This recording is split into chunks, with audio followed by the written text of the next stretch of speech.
Now, will implies choice. And like I said, we're going to be talking a lot about choice this morning. In that verse, or around that verse, he warns us about the choices we make of our treasure, of our end, and of our master. And then he begins to talk about that no one can serve two masters. This was probably a Jewish proverb. It says, no man can serve two masters, much less two gods, for the God's commandments will at some time or the other cross or contradict one another. So he may have been picking up on that proverb. Therefore we must beware of hypocrisy and world-mindedness in the choices we make. And then that brings us to our current text, beginning in verse 25. And overall in these verses, we're warned about the sin of disquieting, distracting, and distrustful cares of things of life. Now, this is a sign that both the treasure and the heart are focused on earthly concerns. We will start to become worried, and this worry is unnatural and unspiritual. So, beginning verse 25. Therefore I tell you, do not be anxious about your life, what you will eat or what you will drink, nor about your body, what you will put on. Is not life more than food, and the body more than clothing? Now, there's a lot in here, and we're gonna unpack some of it. We won't get to all the details, but some of it. So, how does this verse begin? Therefore. And what do we know about therefores?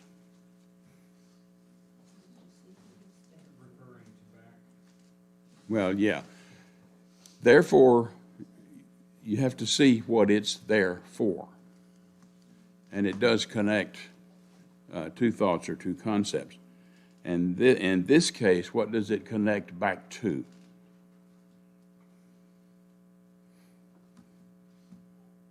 The verses that came before it. So. Specifically 24, no one can serve two masters, either will hate one or the other. You can't serve God and money. Yeah, and it goes down to the final verse about choice. If we're making the right choices in the things addressed in those previous verses, therefore there is no need to worry. If we do make those right choices, there's no reason to be worried or to worry. So what's the next phrase? This is interesting. What's the next thing he says? I tell you. I tell you. Now, if somebody has the ability to tell you something, what does that imply?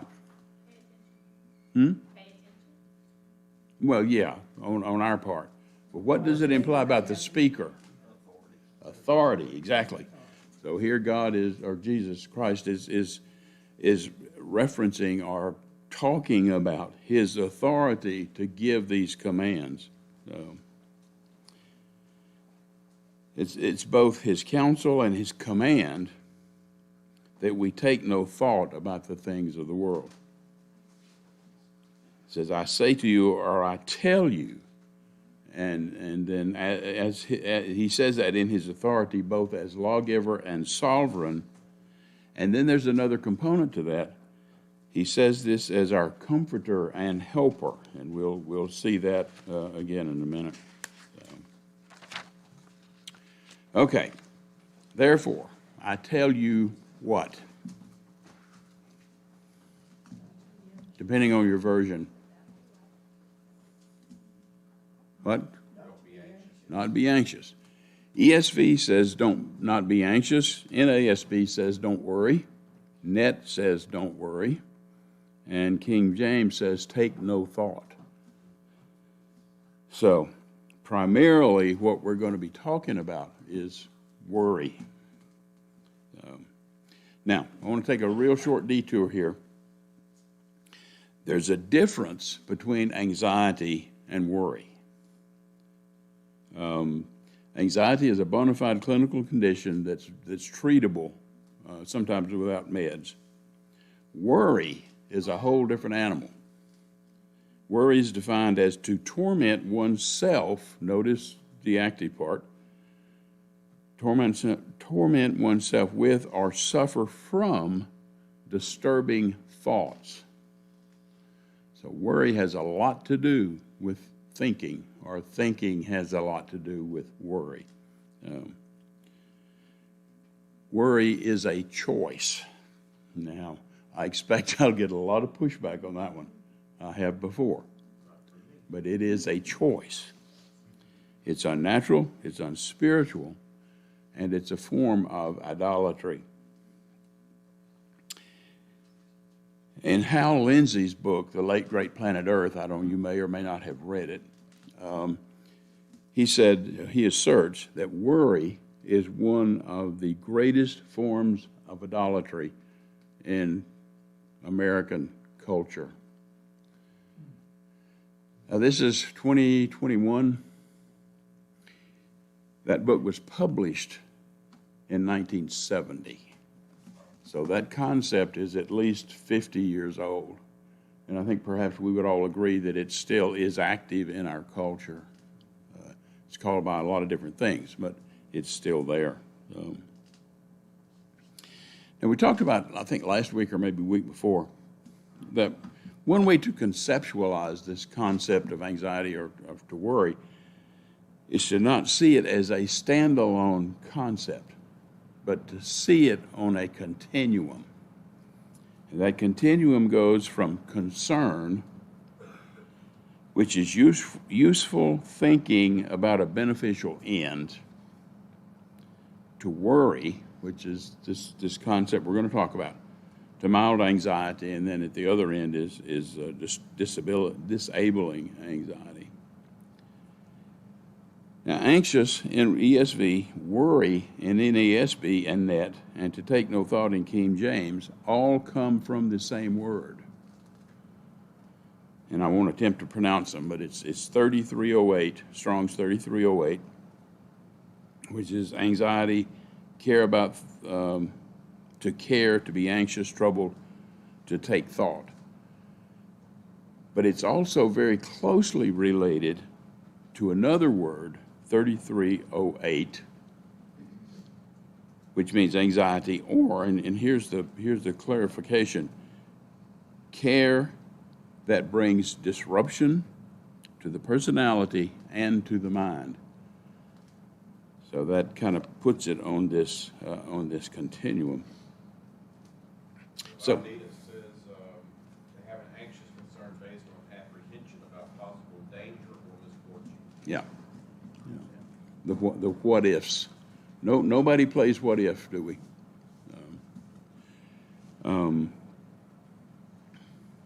So back to verse 25. What he says is, take no thought for your life, nor for your body.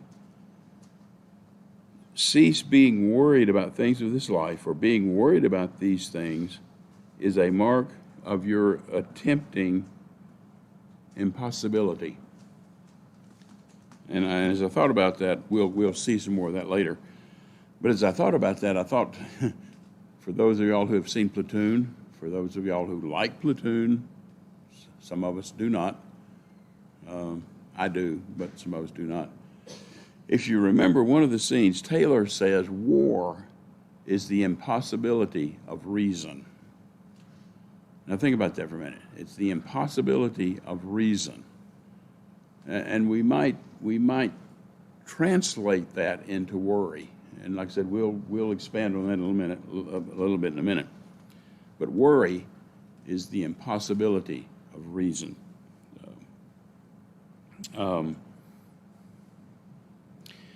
We need to also over a couple of points. There's a lot of do nots in these verses, but the principle also is positive. We can see this, that Christ himself applied this principle. You go to, if you want to chase this reference, go to John 12, verses 1 through 7, and I'm going to read these. Familiar passage that we all know about. Beginning in verse 1, 6 days before the Passover, Jesus therefore came to Bethany, where Lazarus was, whom Jesus had raised from the dead. So they gave a dinner for him there. Martha served, and Lazarus was one of those reclining with him at table. Mary therefore took a pound of expensive ointment made from pure nard and anointed the feet of Jesus and wiped his feet with her hair. The house was filled with the fragrance of the perfume. But Jesus Iscariot, the one of his disciples, who was the one about to betray him, said, "Why was this ointment not sold for 300 denarii and given to the poor?" He said this not because he cared about the poor, but because he was a thief, and having charge of the money bag, he used to help himself to what was put in it. And verse 7, and this is where the principle is. But Jesus said to him, to Judas, "Leave her alone, so that she may keep it, the ointment, for the day of my burial." So the concept is that he was giving thought to an earthly, or in this case, a future event. Okay, back to verse 25. It says, "Take no thought for your life, nor for your body. Take no thought saying what we shall eat." Now, we see that in verse 25, what we shall eat in verse 25. We also see what we shall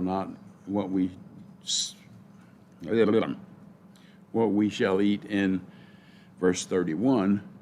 And while the words are not exactly the same, we see the same concept in verse 34. So this case against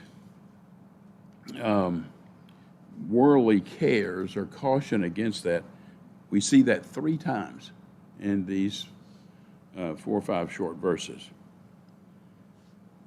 So we know that things that are repeated are important. So you think maybe this is important in this passage. And remember, who's he talking to in this whole thing? Who's his primary audience? Well, but specifically his disciples, and then by extension, those others who are around him. So this repeated command to his disciples that they should not divide or pull into pieces their minds with cares about the world. Again, it's that thinking process and that choice process. There's also a positive part of this. We see that in Proverbs 27, the Proverbs 27 woman, where she's commended to do all of these things. But the worry, the thought he's talking about here is not that. The thing he's talking about here is a negative. It's a disquieting, tormenting thought which unsettles the mind and keeps it in suspense. It disturbs our joy in Christ and dampens our hope in Him.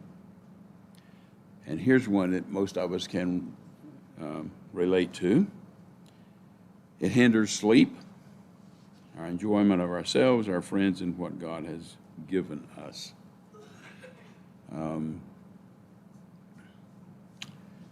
I suspect many, if not all of us, at some point have had our sleep disturbed with cares, with what-ifs. Just a practical application here. If you do that, and I know that inspirations come at night. Mine come in the shower, but sometimes they come at night. And solutions to problems, that kind of thing. If it disturbs your sleep, get you a little handheld recorder and dictate a note, or put a notepad by your bed, write it down, and then go back to sleep. Don't sit there and mull it over. This disturbing thought that he's talking about is also distrustful and unbelieving. God has promised to provide for His children all the things needed for life and godliness, and life here meaning necessities, food, shelter, clothing, not extravagances. He never said they shall feast, but He did say they shall be fed. So, inordinate care or fear about these necessities springs from a disbelief of the promises and the wisdom and goodness of divine providence. A couple of practical things about how we obtain necessities. First of all, it has to be lawful. It has to be sensible with our expenses. And here's the kicker, the accumulation of debt. Forgotten who it was, Blackaby, I think, said that for most Americans, if God called us to move and go somewhere else, we couldn't because of all the debt we've incurred. So, and then we must pray daily for the necessities, for the concerns over our necessities. Then he goes on to say, same verse, take no thought for your life. Life itself is probably one of the greatest concerns that we have, but many of us don't think much about it. So the prohibition here is to not be concerned about life's length, because this concern is solely in the hands of God to lengthen or shorten it as He pleases. Don't worry about physical comforts or comforts of this life. We leave it to God to grant or remove our comforts as He pleases. And then here's another one that many of us struggle with. Don't worry about the future. Don't worry about how we're going to live next year. Don't worry about how we're going to live when we're old or what we're going to leave behind. Now, worrying about next year has some pretty practical applications in our current political situation. So again, there's a difference between being concerned about it and the things we can do and unproductive worry about what's going to happen. So that probably bears Yeah. that it's not about being foolhardy and just not thinking about stuff. It's actually about doing what you can do, what you've been called to do, but then not to try to take on stuff that you can't do. do. Haven't been called to. Yeah. Yeah, we're going to get to that in a minute. That's the impossibility of reason. So you would think that these prohibitions that Christ Himself gave to His disciples and then by extension to us would restrain us from involving ourselves in these foolish, disquieting, distrustful worry. But He also gives us in this same passage indication of how much He cares and how much pleasure He takes in those whose hope is in His mercy. So we've got a duality here. We've got a negative do not, and at the same time we've got encouragement, and we're going to see that again in a minute. So this commandment is backed by some very powerful arguments that are designed, if you please, to be comforting, and that we may be filled with them. These arguments include, he says, is not life more than food and the body more than clothing? And the obvious answer is yes. But he says that, or when he says this, we have reason to understand the true value of current things. And we understand that because He made them, He supports them, and He supports us by them.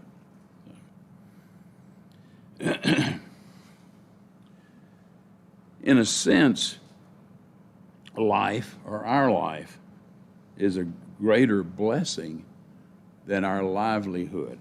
Now, think about that one for a minute. It's impossible to sustain life without a livelihood, without some means of support, some means of obtaining things we need. But the things we need, the food, the clothing, to some degree the shelter, are much less valuable than life itself.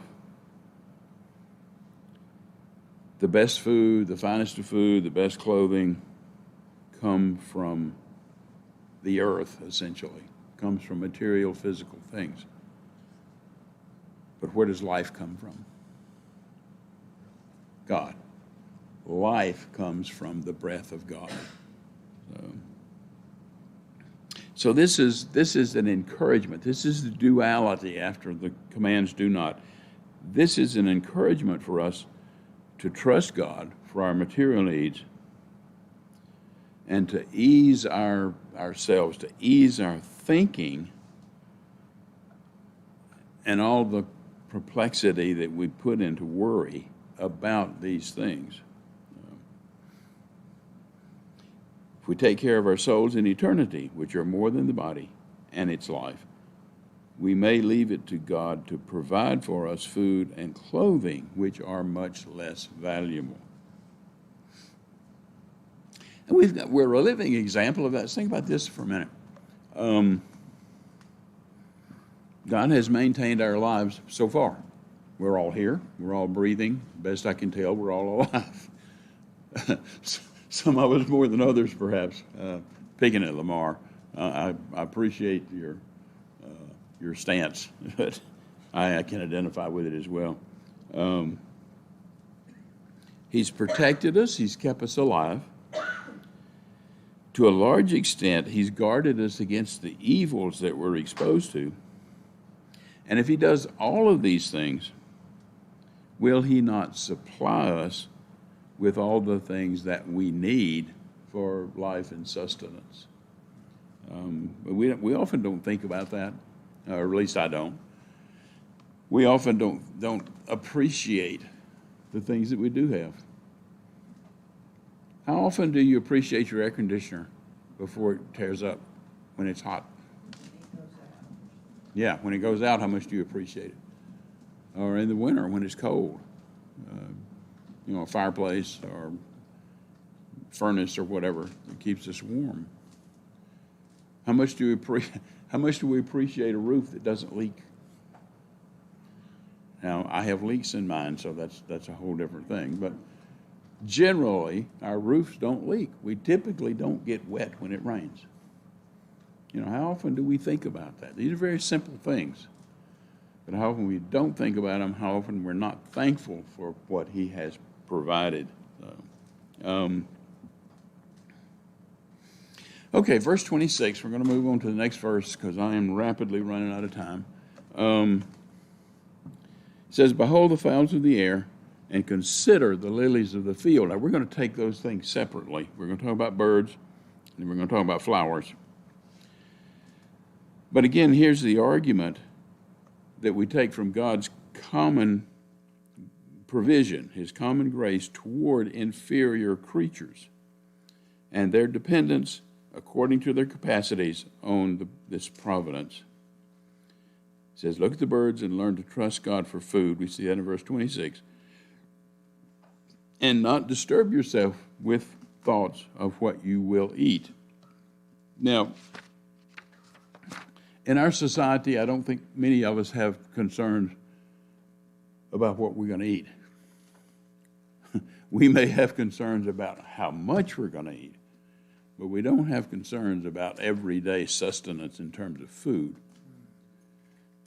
But if you observe birds, and we talked about this last week, it's fascinating to just sit and watch a bird.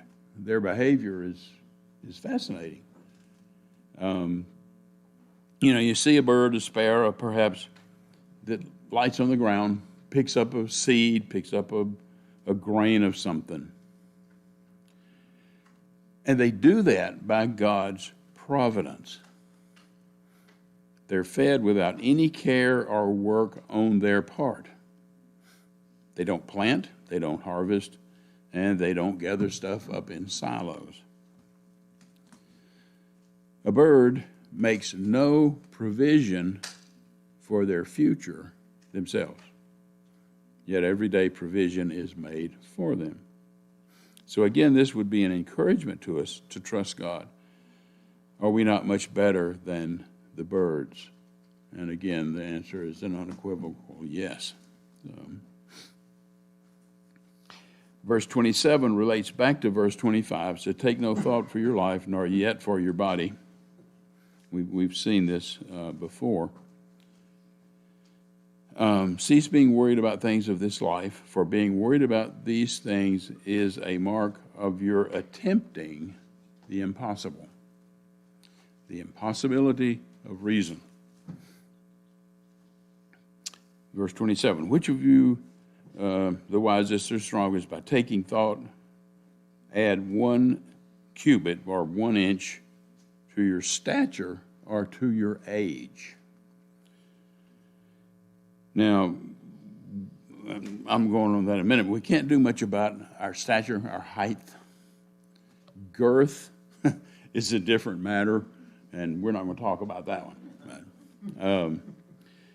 But by thinking about it, who can add or detract 1 inch from their height? We haven't arrived at our full-grown physical height by our own care or thought. Again, this is by God's providence. An infant may grow to be a man of 6 feet, but can he by thinking add or detract even a fraction of an inch to his height? God is to be acknowledged in the increase of our body, strength, and stature, and to be trusted for all the things we need for that growth. Just kind of a sidebar, I used to tell folks that we were designed to grow, mature, and to feel good. That's the way God designed us. And if either one of those things are hindered, it's because we, the individual, is messing with something. It goes against the divine order.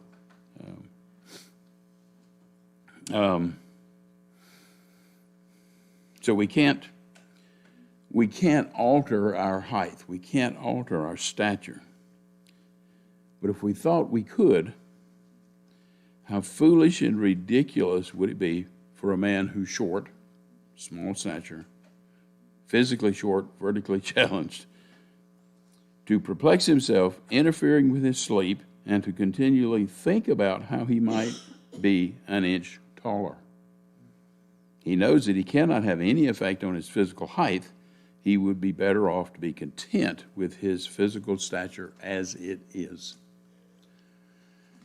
So that continual perplexing thought about something, that perpetual disturbing worry about things we can have absolutely no effect on, is the impossibility of reason.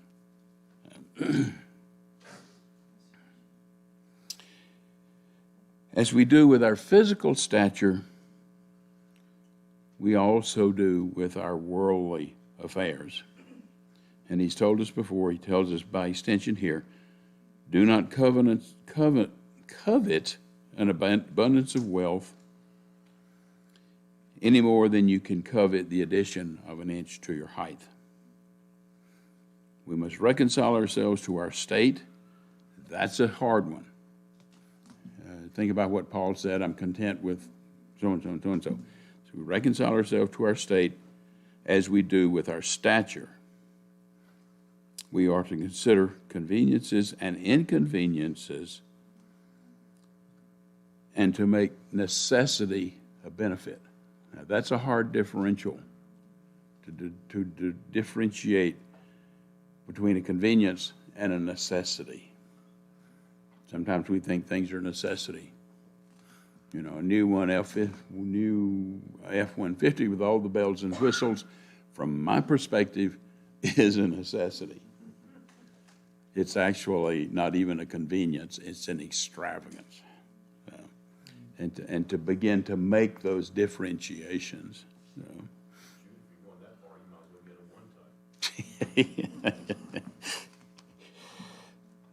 new boat, one of these new boats with all the electronic gear. Well, let me get off of that soapbox. What we cannot change, we must make the best of. We cannot alter providence.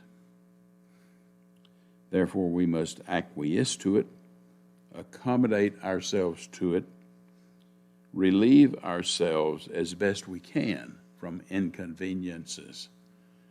And that starts with the differential. That starts from differentiating necessity from convenience, and then as best we can relieve ourselves from concern about conveniences. Excuse me. Then he goes on to talk about the lilies, flowers. We don't have too many lilies around here. We have some around Easter, and there's some others. But, you know, you can plug in any kind of flower here. Tulips. Tulips around here, folks who plant tulips, we don't, but folks who plant tulips, in the spring, tulips are beautiful. So you can think about tulips, roses, put in whatever kind of flower you want in there. But by looking at them, by considering them, to learn to trust God for our clothing. What we wear has a lot of different facets. It's for decency, obviously. It's to cover us. It's for defense. It's to keep us warm. And for many folks, for some of us it doesn't matter too much, but for many folks, this concern comes almost as often as for food. So to ease this concern, Christ said, consider the lilies. Don't look at them, but we look at them and they're pretty. But consider the flower itself. Consider how frail they are. They're like grass. In fact, I think they are some form of grass. And we've also been told that men's days are much like grass. The grass is here today, and tomorrow it's burned up. It's gone. In a little while, where we are known or best known, we may be known no more. So that's another reason why we should not take a great deal of thought for tomorrow, because by tomorrow, we may, in a physical sense, be no more. Another sidebar. Are y'all familiar with Little Rabbit Foo-Foo? Okay. Yeah. Hair today, goon tomorrow. If you don't know that, I'll tell you later. So we consider how frail the flowers are. Then we consider how carefree they are. Again, they don't work as we do to provide necessities. Again, God provides for inferior creatures without their labor, and will much more provide for us. Okay, verse 30 just kind of wraps them up. Is to consider how instructive all of this is for us. First, as to clothing, this teaches us not to care for it, not to covet it, nor be proud of it. For all our concern and worry about clothing, the flowers will outdo us every time.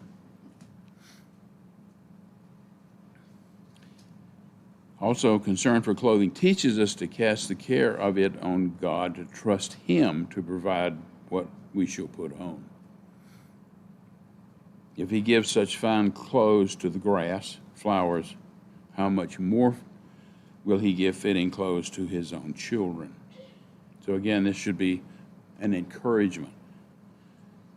And all of these encouragements should be an encouragement to true faith. Even in weakness, it entitles us to the divine care and a promise of suitable supply. Now, here's a refrigerator saying. You know about those refrigerator sayings? Stick up on your refrigerator with magnets. if we had more faith, we should have less care. So this final section, these 5 verses, 4 or 5 verses, I guess, it solidifies it. It points. It solidifies the point of the disciples' activity in this material world. Jesus gives an extreme and challenging statement. Do not worry about tomorrow. Do not be anxious. Do not be anxious about material needs. Concentrate on one thing, and that is the kingdom of God. That is doing God's will on earth as it is in heaven, going back to the Lord's Prayer. Jesus does not deny material needs. He's even said, all these things will be added to you. But it is a matter of priority. The kingdom of God comes first, and these other things must take second place. Now we all know that there are circumstances, there are situations that are affected by our life choices. They're affected by the choices we make. We may incur relational or physical difficulties that result from these choices. And these choices may result in worry, which we have discovered is sinful and of little use. However, on the other hand, there are circumstances and situations that are not related directly to our life choices. There are sometimes physical illnesses, sometimes there are financial or relational difficulties that just seemingly come out of the blue. So we need to think about, again, that differentiation.